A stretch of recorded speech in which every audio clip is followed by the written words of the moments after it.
It was the summer of 2017. I was 26 at the time, living in Arizona and working late shifts at a hospital outside Tucson. Most nights, I'd leave work around 1 a.m., hop into my beat-up Toyota, and drive the 45 minutes it took to get back home. This particular night felt different from the start. The sky was unusually dark, not a single star in sight. I was already drained, and I remember the highway being eerily empty. Just me, the hum of the engine, and the occasional cricket chirping from beyond the roadside desert. About 20 minutes into the drive, I noticed a figure standing along the side of the road. It was a woman, or at least I thought it was, wearing a faded green hoodie, standing perfectly still, thumb out. I slowed down instinctively. I don't know why. Something felt off, but curiosity got the better of me. I pulled over. She didn't move at first, just stood there facing the road like a statue. Then, after a few seconds, she walked over slowly and opened the back door without saying a word. She slid in behind me and shut the door so gently, it was almost like she didn't want to be heard. I cleared my throat. "Where are you headed?" No response. I glanced into the rearview mirror. Her hood was still up, shadowing her face, but I could make out her mouth, slightly parted, like she was breathing heavily, too heavily. "Miss?" I asked again. "You okay?" Still no answer. I started driving again, the silence growing more unbearable with each mile. "Look," I said, trying to sound calm. "If you need help, I can take you to a gas station or call someone." That's when she finally spoke. Her voice was soft, way too soft, barely audible over the wind outside. "Do you remember me?" I stiffened. "What?" She leaned forward just a bit, and for the first time, I saw part of her face in the rearview mirror. Pale skin, eyes that didn't seem to blink, and a slight, chilling smile. "You picked me up before," she whispered. I slammed on the brakes. "Look, I've never—" "You were driving a different car, but it was you." I turned around completely, now genuinely freaked out. "Lady, I don't know who you think I am, but I've never picked up anyone before. Ever." She didn't respond. Instead, she pointed, not at me, not at the road, but at the seat beside her. I turned to look, and my blood went cold. There was a handprint, a dirty, smeared handprint, on the inside of the rear window, like someone had pressed their face and hand against it from the inside. But I hadn't seen anyone there before, and I sure as hell didn't hear a second door open. "Who else is back there?" I shouted, heart pounding in my ears. She just smiled wider. That's when my phone buzzed violently in the center console. I nearly jumped. I grabbed it with a shaking hand and saw a text from an unknown number. "Don't stop the car. No sender, just that message." I looked back again. She was gone.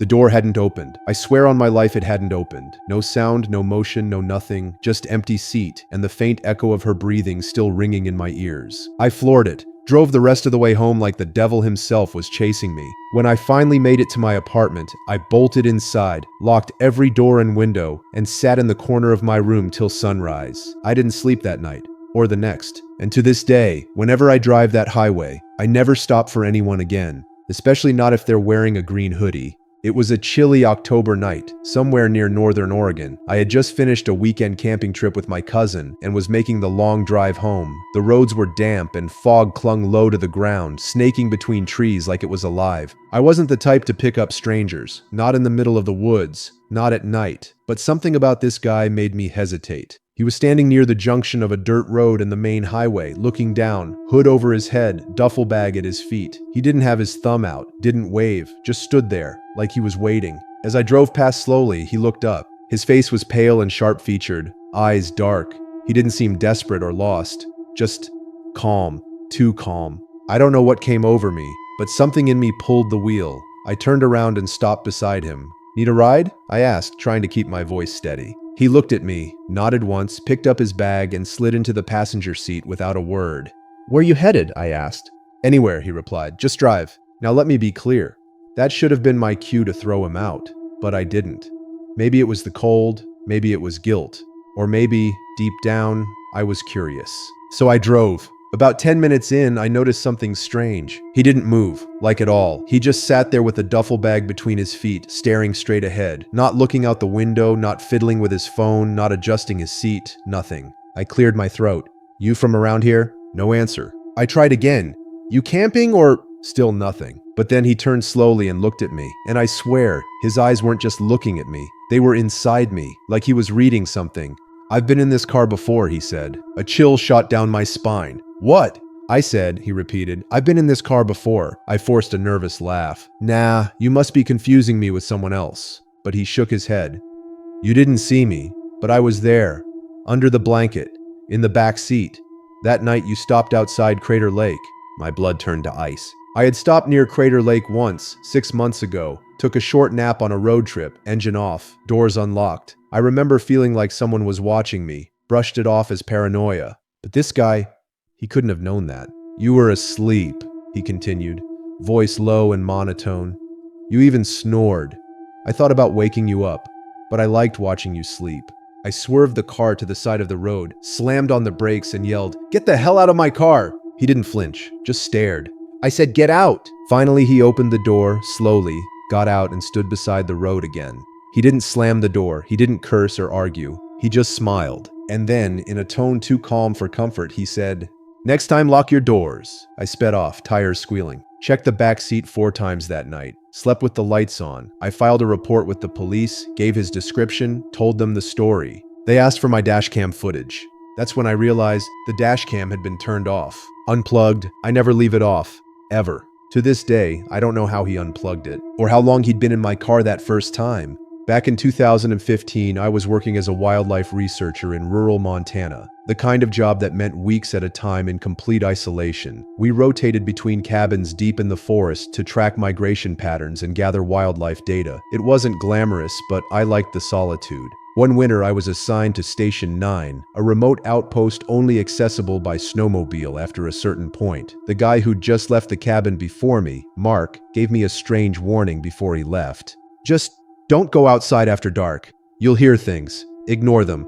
I thought he was messing with me. The first night was uneventful, peaceful even. Snow blanketed the cabin roof, trees whispered in the wind. The radio crackled occasionally with distant team updates, but otherwise it was just me, my maps, and my samples. Then came night 2. I was writing up a report by lantern light when I heard it. A soft knocking, not on the door, on the window. At first I thought it was an animal, maybe a bird or tree branch swaying in the wind, but it was rhythmic, controlled, and it was coming from the second floor window, too high for anything without hands. I froze. Then came the whisper, "Let me in." It wasn't loud, barely audible, but it was right outside the glass. I didn't move, didn't breathe. The whisper came again, softer this time. "It's cold." I grabbed my flashlight and pointed it toward the window. Nothing. But the moment the light hit the glass, the whisper stopped. I didn't sleep that night. I turned every lamp on, double-locked the doors, and sat in the kitchen with a knife by my side. Every time I thought I heard footsteps, I held my breath. Morning came, pale and gray. I checked outside. No tracks, just unbroken snow. I radioed base camp. They told me to stay put, that it was probably stress or auditory hallucinations. Night 3 came. This time I didn't bother trying to sleep. I stayed in the kitchen again, flashlight in hand, eyes darting between windows. And around 1:20 a.m., I heard it again. Knock, knock, knock. Only this time it wasn't at the window. It was at the back door. I crept over slowly. The knock came again, but softer, slower, like someone didn't want to hurt the door. They just wanted to be let in. I turned on the porch light and peeked through the crack in the curtain. There was no one there. And then, something knocked on the front door. I sprinted to the front, but the porch was empty. My heart was pounding. I turned on every floodlight outside, grabbed my rifle, and sat on the bed, waiting for the sun to rise. At daybreak, I radioed again. This time I demanded they pull me out. They agreed, but warned it would take 24 hours to reach me. I had one more night to survive. That evening, I barricaded the doors and windows, tied furniture against the entryways, even scattered powdered chalk around the cabin to check for prints. By midnight, it started again. Knocking, whispers. But this time, something new. Laughter, childlike, echoing around the cabin walls, even though no one was inside. I curled up in a corner, covering my ears. At one point, I blacked out, either from fear or exhaustion. The next morning, the rescue team arrived. They found me huddled in a corner, rifle in hand, surrounded by circles of powdery chalk. And outside me in the snow, bare footprints, human, small. They circled the cabin, but never led to it. Just around it, again and again. When they brought me back, one of the guys said, "You stayed at Station 9, huh? That place is cursed. Everyone hears the whispers." I asked why no one shut it down. He looked at me and said, "Because the forest doesn't like to be ignored." This story happened to a young woman named Emily Granger, a solo travel blogger who specialized in off-grid getaways and wilderness survival trips. Her YouTube channel had just started gaining momentum when she posted about her plan to spend 7 days in a fully isolated cabin in rural Washington, with no power, no cell service, and only a wood stove for heat. She booked a spot at a remote rental that was once an old ranger station turned into a guest cabin. The listing had glowing reviews, all praising the silence, the scenery, the escape. But Emily noticed something strange as soon as she got there. There were no birds, no insects, just silence. At first, she chalked it up to the season. Early March, still some snow on the ground, but it was too quiet, even for winter, not even the sound of wind through the trees. Her first 2 days went fine. She chopped wood, filmed vlogs, and made cooking tutorials using her camp stove. But on night 3, something changed. She was lying in bed when she heard a creaking noise, not from the walls or roof. It was beneath her. A low, deep groan like someone stepping on an old wooden floorboard directly below her bed. The cabin didn't have a basement, at least not that she knew of. The next morning, Emily did a walk around. Behind a stack of firewood near the back of the cabin, she found something that hadn't been mentioned in the listing. A trapdoor. It was old. Rusted hinges, padlocked with weeds growing over the edges. There were scratch marks on the frame, not animal scratches. These were long, straight gouges, as if something or someone had tried to force it open from the inside. That evening, she tried to forget about it until 2:43 a.m. Her motion-activated trail camera, the one she set up outside for wildlife, sent a notification to her satellite watch. Motion detected, back of cabin. Emily froze. She checked the image. It was blurry, low res, but it clearly showed a figure standing directly over the trap door, just standing there, hunched, head slightly tilted, arms stiff at the sides. But the part that made her blood run cold? The timestamp was 11 minutes before the notification arrived. She ran to the back window. No one there. She didn't sleep the rest of the night. When morning came, she went outside, slowly, holding her hatchet. The area around the trapdoor had been cleared, the weeds were flattened, and the padlock was gone. Just lying there, open, not broken, just unlatched. She called her emergency contact through her satellite beacon and said she was leaving early. She didn't care about finishing the challenge anymore. As she packed her things, she noticed something horrifying. A single muddy footprint on the cabin's wooden floor. Inside, she hadn't opened the back door in over 24 hours. It was a bare foot, adult-sized, but with elongated toes, almost inhuman. Before she left, she opened the trap door one last time, just to look. There was a ladder descending into pitch darkness. She tossed a rock in. It never hit the bottom. She posted a final video a week later. I wasn't alone in the cabin. I'll never do this again. She took down her channel a month after that. No one ever found out who or what had been underneath that cabin. But local folklore now says the woods are alive out there. And if you find a trap door that's already unlocked, don't open it. The last story comes from a man named Travis Dean, who worked as a seasonal groundskeeper at a cluster of remote cabins in the Ozark Mountains. The area was so deep in the woods that GPS barely worked, and guests had to hike 2 miles from the gravel parking lot to reach their cabin. There were 4 cabins total, all spread far apart. Cabin number 3 was the furthest, nestled in a bend of pine trees and cliffs. It had the best view of the valley, and the worst cell reception, almost none. The owners didn't live on site. They paid Travis to do maintenance, deliver firewood, and check in on the guests once a day, just to make sure everything was okay. He stayed in a trailer about a mile from the cabins. One cold October weekend, cabin number 3 was booked by a solo woman in her 30s named Melissa. She'd brought her golden retriever, 2 boxes of books, and enough food for 3 days. According to the check-in log, she arrived at 4:47 p.m. on Friday. At 5:10 p.m., Travis passed by to drop off firewood. She greeted him kindly, made a joke about finally escaping city noise, and took the bundles from him. She seemed totally normal. That night, everything was quiet. The next morning, Travis hiked his route. Cabins 1, 2, then 3. He knocked gently. No answer. That wasn't unusual. Most guests slept in. So he left a note and returned to his trailer. But then, something strange happened around 2 a.m. Sunday morning. He woke up suddenly to the sound of screaming. Far off. Female, muffled by distance but unmistakable, a blood-curdling scream echoing through the trees. He stepped outside, heart pounding. The sound had come from the direction of the cabins. He radioed the main office. No response, as expected in that terrain. Then grabbed his flashlight, a walking stick, and set off toward cabin number 3. The trail was damp and slippery from rain earlier that evening. The deeper he went, the quieter it got, until he heard it again. A woman's scream. This time, closer, sharper. Then silence. When he reached cabin number 3, the porch light was off. He knocked. No answer. He knocked again. Louder. Still no reply. Just as he was about to circle to the back, he heard scratching from inside, then a low growl. Travis backed away, hand tightening around his walking stick. He peeked in through the window. He saw Melissa's dog pacing back and forth, fur matted, growling at the door to the bedroom. Travis called out softly. The dog stopped. It looked right at him, and then slowly turned its head back to the door, letting out a soft, mournful whine. Something was wrong. He broke the lock and entered. The cabin was ice cold inside. No fire, no lights, but the stove was warm. It had been used recently. The bedroom door was shut. The dog whined again. He knocked gently. Nothing. He opened it. The room was empty. No Melissa. But there were claw marks on the inside of the door, deep gouges in the wood, and a pile of books scattered across the bed, as if someone had left in a hurry. On the nightstand was a journal. The last entry, dated Saturday night, read, "Something is watching the cabin. I keep seeing movement outside the window after dark. It's not a person. The dog won't stop growling. I heard a knock at 3:17 a.m., but no one's out there. I'm locking the door.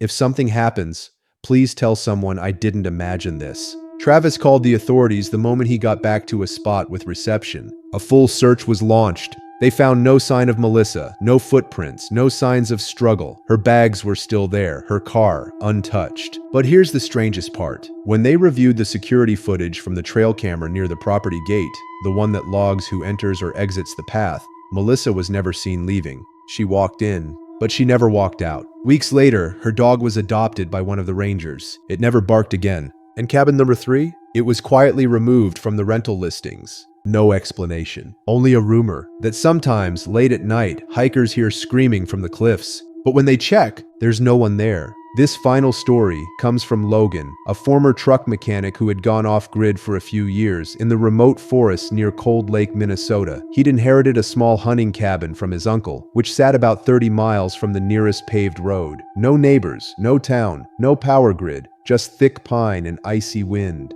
Logan loved the solitude. He wasn't running from anything, just tired of the noise of people. He retrofitted the cabin with solar panels, a wood-burning stove, and most importantly, a shortwave radio. It was his only connection to the outside world. The winters up there were brutal. Weeks of snow, total silence, the kind of isolation that makes your thoughts feel loud. But he didn't mind. Until January 3rd, during a blizzard that cut off even satellite access, when something strange happened. It was around 2:12 a.m. Logan had just stoked the fire and was preparing to sleep when the shortwave radio, which he had left on in the background, began crackling violently. Static. Then, a voice. Faint, distant, barely audible. "Help me." Logan leaned forward, adjusting the dial. No response. Then again, louder this time. "So cold, trapped. Please help me." It sounded like a woman, her voice weak but urgent. She didn't say where she was, just begged for help. He assumed it was a distress transmission from a snowmobile or survivalist nearby. Logan responded, "This is Logan, I hear you. Who are you? What's your location?" Silence. Then, "I see you, by the fire." He froze. He hadn't told her anything about himself. "Who is this?" he asked again. But the signal cut out, dead static. He turned off the radio, assuming it was a prank or interference from another channel. But something about the tone of her voice chilled him. Not desperation, familiarity, like she knew him. The next day, the blizzard cleared slightly. Logan scanned the woods. No tracks, no signs of other people. He thought maybe it had been a dream, or maybe he'd imagined it from isolation, until night came. And it happened again. The voice returned. "It's so cold out here." He didn't answer. She spoke again. "You locked the door tonight, smart." Logan stood up, heart racing. There was no way someone could see his cabin. He had no lights on, no windows open. The cabin was surrounded by trees and completely snowed in. He ran to the door, still locked. Then the voice whispered, almost lovingly, "Why did you leave me behind?" He shut off the radio. That night he didn't sleep. The next morning, he followed the tree line around his cabin, looking for any sign of someone nearby. There were no footprints, no broken branches, nothing, just silence. Then he came back inside and found the radio on. He hadn't touched it. It was already tuned to the frequency the voice came through. He reached to turn it off again, but before he could touch the dial, the voice returned. "If you turn it off again, I'll come inside." Logan backed away. He stayed awake for the next 36 hours, shotgun on his lap, radio unplugged. He never heard her voice again, but that wasn't the end. The worst part happened months later, when he finally returned to the nearest town for supplies and met an old park ranger named Carl. Logan told him the story, half laughing, assuming he'd get teased for being stir-crazy. But Carl's face went pale. He asked Logan to repeat what frequency he heard the voice on. Logan did. Carl said, "You're not the first. We've heard about that channel before. A woman's voice, begging for help. But it's not coming from any real person. It's not a transmission. It's something else. Some kind of echo. Logan asked if it had a name. Carl paused. We call it the Whisperer. Comes around every few winters. People hear her when they're alone too long, out in the cold. Some say it's the soul of someone who froze to death up here years ago. Others say she's looking for someone to take her place. Logan never returned to the cabin after that trip. He sold it, cheap. Now he lives in Arizona and refuses to keep any kind of radio in the house, just in case. The Whisperer is still listening.